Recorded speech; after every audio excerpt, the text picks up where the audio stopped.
Now, I am so pleased to bring in Kellie-Jay Keen. She's a British women's rights activist, and she started the group called Let Women Speak. Kellie-Jay, thank you so much for being here. You look lovely. I love the sweatshirt. I love the background. You're glowing this morning. How are you?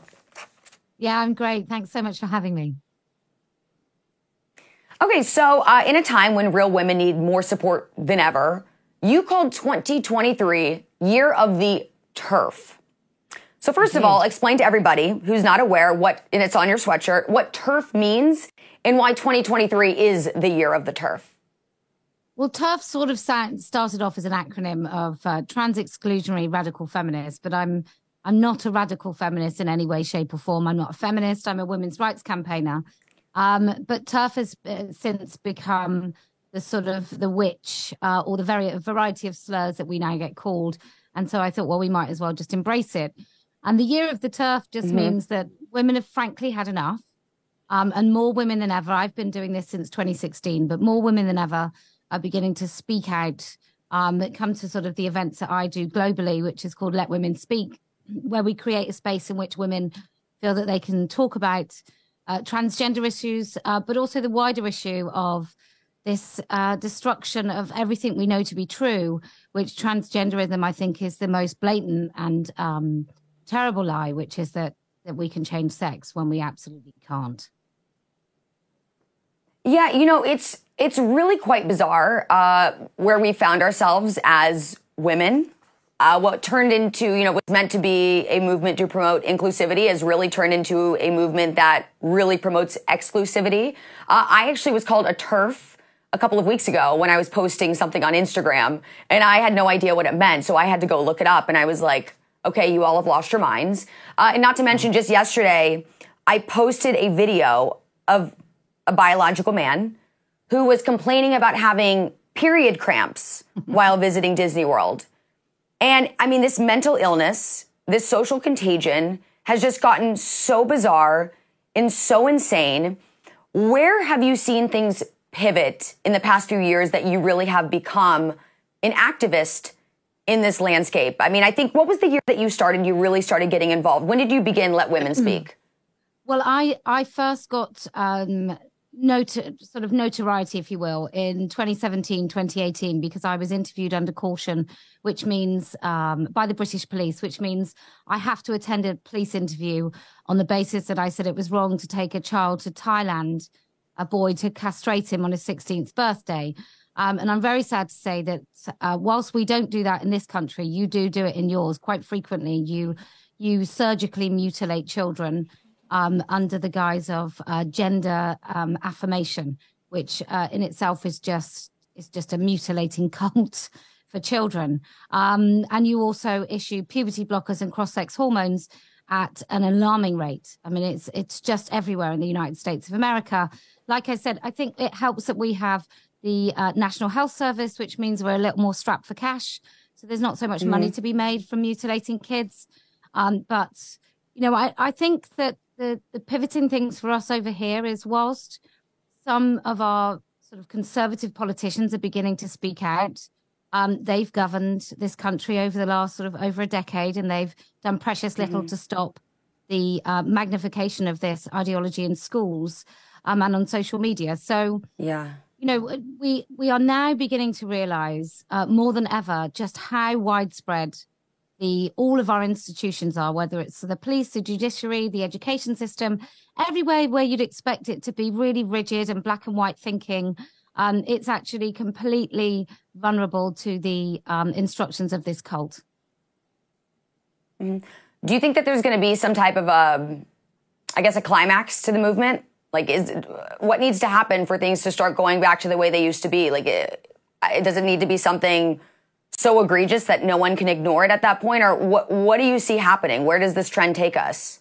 Well, I think the egregious things have already happened. We have men raping women in women's prisons, women getting pregnant in women's prisons. That's pretty egregious. We have men in women's rape shelters who are sharing images of themselves nude and in a state of excitement.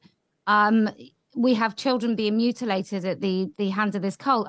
I think the egregious examples are already there.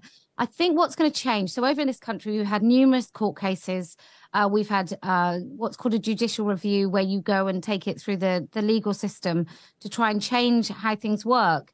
But what I've decided to do is change the public perception of this and let people know, like raise the alarm. And then after that, the final and most logical thing that we can do is get into politics. Now, that doesn't mean asking our politicians to suddenly be brave and courageous, because I think they've proven that they cannot be. So what I've done is I've formed a political party called the Party of Women, which we're being registered. And once we've got it here, then that I think is a global movement just waiting to happen.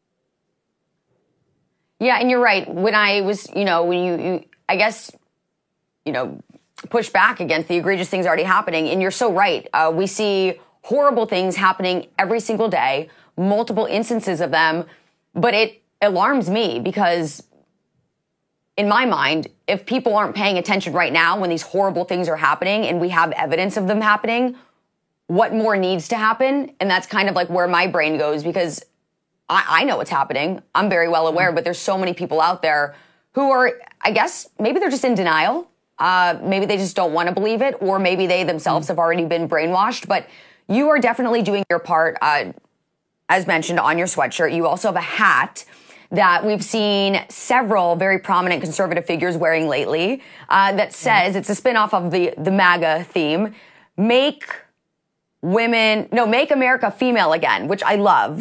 Such a great messaging there. Make women female again. Make women Look, female again. Sorry about that. There we go. Yeah. That's all right. Look, I think the truth is everybody knows it's a lie. You just need someone to point it out. And that's what I do. That's why I went to the NCAA meetings last year and shouted, "He's a man," about Leah Thomas. It's really important that we do have people pointing out that the emperor is naked. And I think once there's enough of those people actually saying it without fear, without hesitation, but just like really plain English, just saying, look, that's a man. Let's not be silly now. Let's all grow up a little bit. That's a man. And I think then people then have permission to also say the same. So it really is the emperor's new clothes. And we all need to be that little boy in the crowd pointing at the naked king. You're so right. You hit the nail on the head. It's so funny how I will be vocal about the things, right now, what we're talking about, and I'll have friends who will quietly come up to me, or they'll approach me on social media and my DMs and say, thank you for saying these things out loud. And I'm like, why isn't everybody saying these things out loud? Everyone, I think truly the majority of people feel exactly how we feel.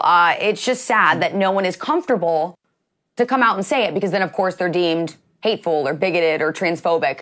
Are you seeing one part of the globe incurring these horrible things worse than others? Is there one spot, like if you had to pick it out right now, that you're saying this place has really been affected much more than everywhere else? Or is it pretty much consistent around the globe?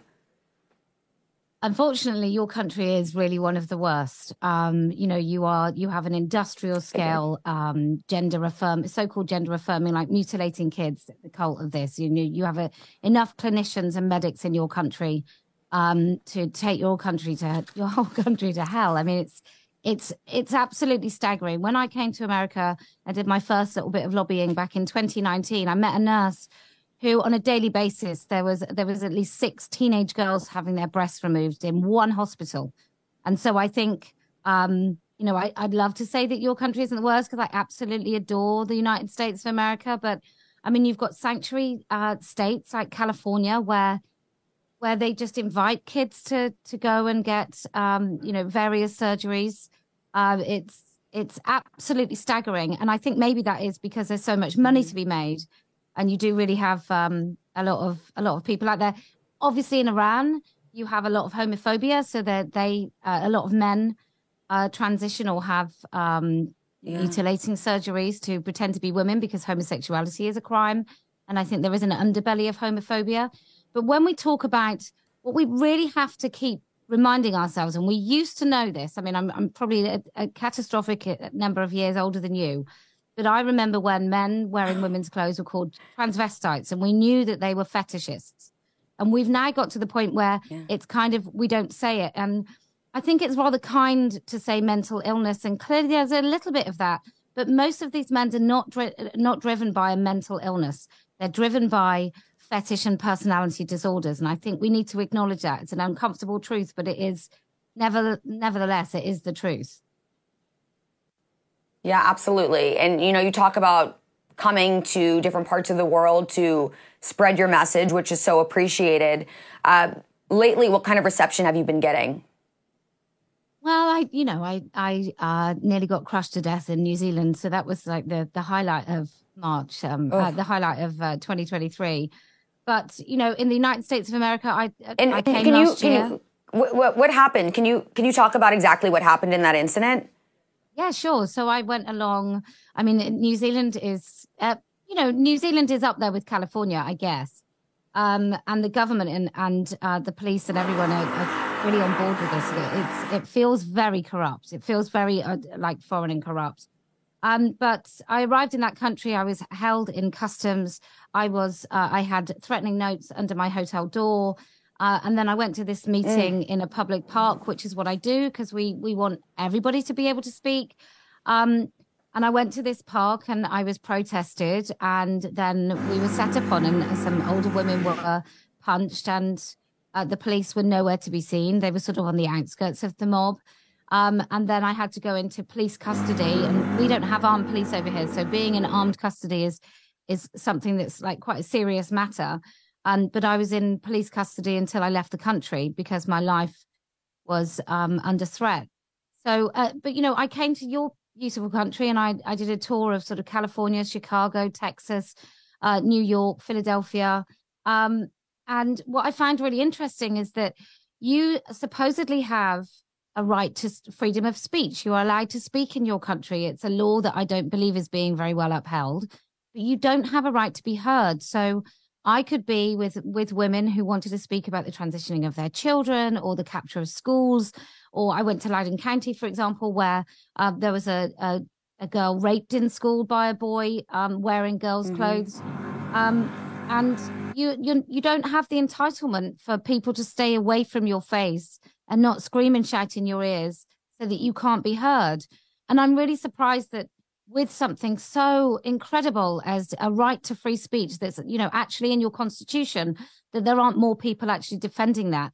But they don't seem to. It seems to be that, you know, I've never wanted to admit this, but I am alarmed at just how much the world really doesn't care about women's rights unless it's something really superficial and quite unnecessary. But when it comes to keeping men out of spaces with our daughters, our mothers, our sisters, our aunts, and our friends, we don't seem to be very good at stopping that. And obviously in your country, the mutilation of children, the eradication of their sexual function and their fertility just goes on in industrial sort of levels. And it seems to be that people are okay to just shrug it off. It just is absolutely mind-boggling.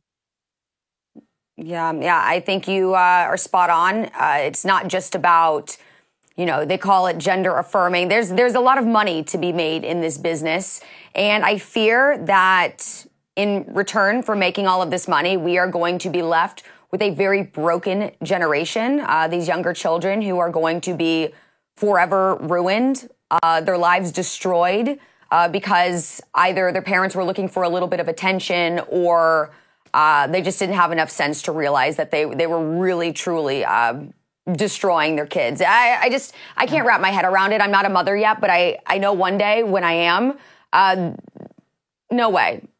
This is just something I would never tolerate and or have as a part of my orbit.